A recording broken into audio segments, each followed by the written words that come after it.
राजस्थान, ये नाम सुनते ही जहन में क्या आता है? किले, महल, रेगिस्तान और हाँ, किंवदंतियां।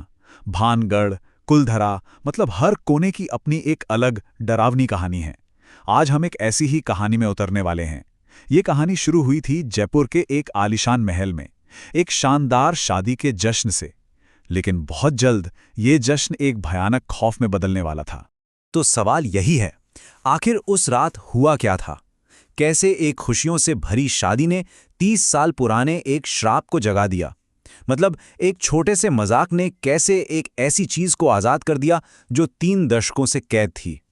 चलिए जानते हैं इस पूरी कहानी को, एक एक करके इसकी सारी परतें खोलते हैं। तो सीन है एक भव्य शादी का। माहौल एकदम शानदार, जोर शोर से जश्न चल रहा है, पुराने दोस्त सालों बाद मिल रहे हैं, सब कुछ परफेक्ट था। लेकिन जैसा कि डरावनी कहानियों में होता है ना, ये जो सुकून था ये ज्यादा देर तक नहीं टिकने वाला था। तो इस कहानी के मेन किरदार हैं 4 पुराने दोस्त जो इस शादी के लिए फिर से मिले थे। सबसे पहले राहुल, वही दूल्हा जो था। फिर था राज, जो खास लंदन से आया था।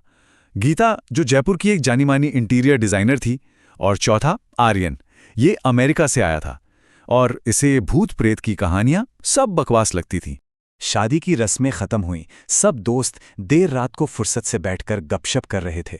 और बातों बातों में गीता ने एक पुरानी कहानी छेड़ दी। कहानी थी उनके स्कूल के ठीक पीछे वाले एक वीरान जले हुए स्कूल की। मतलब 30 साल पहले वो स्कूल जलकर राख हो गया था। और तब से ये अफवाह थी कि वहां एक टीचर की आत्मा भटकती है जो उसी आग में जलकर मर गई थी। अब यहीं पर चीजें इंटरेस्टिंग हो जाती हैं। एक तरफ था आर्यन, जो साइंस की बातें कर रहा था कि भाई ये सब तो बस फिल्मों में अच्छा लगता है, असलियत में कुछ नहीं होता। और दूसरी तरफ थे गीता और राज, जो उसे बार बार चेतावनी दे रहे थे। उन्होंने उसे कुणाल की कहानी भी सुनाई, जो उनका ही एक क्लासमेट था। कहते हैं कि 15 साल पहले वो उस जगह पर गया था और उसके बाद वो पागल हो गया। उसने कुछ ऐसा देखा था जो ना तो जिंदा था और ना ही मुर्दा। और बस यहीं से कहानी का दूसरा हिस्सा शुरू होता है। एक नास्तिक की जिद और उसकी एक बहुत बड़ी भूल। दोस्तों ने उसे बहुत रोका, बहुत समझाया, पर आर्यन पर कोई असर नहीं हुआ। उल्टा उसने इसे एक चैलेंज की तरह ले लिया। बोला, चलो चलते हैं, आज सारे मिथक तोड़ ही देते हैं। मतलब जो सिर्फ एक भूत की कहानी थी, अब वो एक हिम्मत आजमाने का खेल बन चुकी थी। और फिर वो वही करते हैं जो उन्हें नहीं करना चाहिए था। चारों के चारों उस घने अंधेरे में उस वीरान स्कूल पहुंच जाते हैं। आर्यन सबसे आगे था। वो उस जर्जर लकड़ी के दरवाजे तक गया और जैसे ही उसने उस जंग लगे ताले को बस छुआ, वो टूट गया एक ही झटके में। 30 साल से बंद वो दरवाजा एक भयानक आवाज के साथ खुला और अंदर से एक ऐसी बदबू आई जैसे कोई चीज सड़ रही हो। अंदर थोड़ा बहुत झांका, मजाक उड़ाया और वो लोग वापस आ गए। पर उन्होंने एक बहुत बहुत बड़ी गलती कर दी थी। वो दरवाजा जो 30 सालों से उस राज को कैद किए हुए था, उसे खोला छोड़ आए। उन्होंने अनजाने में ही अंदर जो भी था उसे बाहर आने का रास्ता दे दिया था।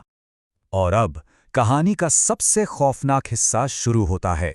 दरवाजा खुल चुका था और वो चीज आजाद हो चुकी थी। अब इसका असर शादी वाले महल तक पहुंचने वाला था। जो मजाक था अब वो एक भयानक हकीकत बनने जा रहा था। इसका सबसे पहला शिकार बनी गीता। उसने बताया कि जब वो लोग गाड़ी से लौट रहे थे तो उसे कार के पास एक औरत खड़ी दिखी, पूरी तरह से जली हुई, और वो उससे ही घूर रही थी। पर यह तो बस शुरुआत थी। उसी रात जब गीता की नींद खुली तो उसने उसी जली हुई औरत को अपने कमरे में अपने बिस्तर के ठीक बगल में देखा। ये खौफ बहुत तेजी से फैल रहा था। पहली रात गीता ने उस साये को देखा और अगली ही रात बारी थी आर्यन की। वही आर्यन जो इन सब बातों को मजाक समझ रहा था। जब वो छत पर अकेला था तो उसे वही सड़ी हुई बदबू आई और फिर किसी औरत के जोर जोर से हंसने की आवाज। अब उसे भी एहसास हो गया था कि वो चीज उनके पीछे महल तक आ चुकी है और अब उन्हें वापस जाना ही होगा। अब उन दोस्तों के पास कोई और रास्ता नहीं था। उन्हें समझ आ गया था कि राहुल की शादी से पहले इस मुसीबत को खत्म करना ही होगा और इसका एक ही तरीका था, वापस उसी जगह जाना जहां से ये सब शुरू हुआ था। तो उन्होंने तय किया कि वो उस स्कूल में वापस जाएंगे और उस आत्मा से माफी मांगेंगे। और क्योंकि ये सब आर्यन की वजह से शुरू हुआ था तो उसने कहा कि वो अकेला अंदर जाएगा। तो आर्यन उस वीरान स्कूल के अंदर गया और जोर जोर से चिल्लाकर अपनी गलती के लिए माफी मांगने लगा। और तभी कहानी में वो मोड़ आया जिसकी किसी ने कल्पना भी नहीं की थी। आर्यन माफी मांग ही रहा था कि उसे अपने पीछे से किसी के हंसने की आवाज आई। उसने पलटकर देखा तो वहां गीता खड़ी थी, पर वो गीता नहीं थी। उसकी आंखें, उसकी आवाज, सब कुछ अलग था। वो आत्मा स्कूल में नहीं थी। उसने गीता को अपने वश में कर लिया था और अब वो आर्यन के सामने खड़ी थी, कह रही थी, मैं तुम्हारे दोस्त को नहीं छोड़ूंगी और ना ही तुम्हें। अगले ही पल उस आत्मा ने आर्यन पर हमला कर दिया। उसने आर्यन का गला दबाना शुरू कर दिया। आर्यन की सांसें रुक रही थीं। उसकी आंखों के सामने अंधेरा छा रहा था। उसे लगा कि बस आज सब खत्म। कि तभी स्कूल का दरवाजा जोरदार धमाके के साथ टूटा और राज और राहुल अंदर घुसे। बिल्कुल आखिरी मौके पर उन्होंने आर्यन को बचा लिया। आर्यन तो बच गया, पर कहानी अभी खत्म नहीं हुई थी। सवाल अब ये था कि गीता का क्या होगा? क्या वो आत्मा गीता के शरीर को इतनी आसानी से छोड़ेगी, या ये शाप कभी खत्म ही नहीं होगा?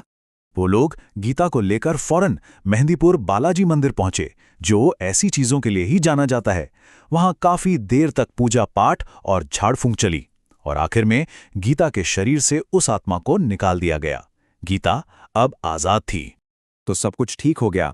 राहुल की शादी भी बढ़िया से हो गई और कुछ महीनों बाद उन दोस्तों को खबर मिली कि सरकार ने उस भूता स्कूल को गिरा दिया है। मतलब अब खौफ की वो जड़ी खत्म हो चुकी थी। सबने सोचा कि चलो अब सब खत्म।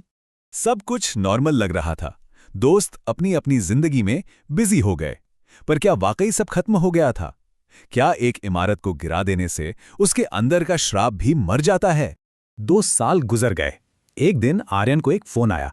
उसे पता चला कि जिस जगह पर वो पुराना स्कूल था, वहां अब एक नया स्कूल बन गया है और उस नए स्कूल में एक बच्चे की लाश मिली है। लोग कहते हैं कि आज भी आधी रात को एक टीचर की परछाई वहां घूमती है। खौफ फिर से शुरू हो गया था, क्योंकि इमारतों को तोड़ा जा सकता है, पर कुछ श्राप कभी खत्म नहीं होते। वो बस सही वक्त और नए शिकार का इंतजार करते हैं।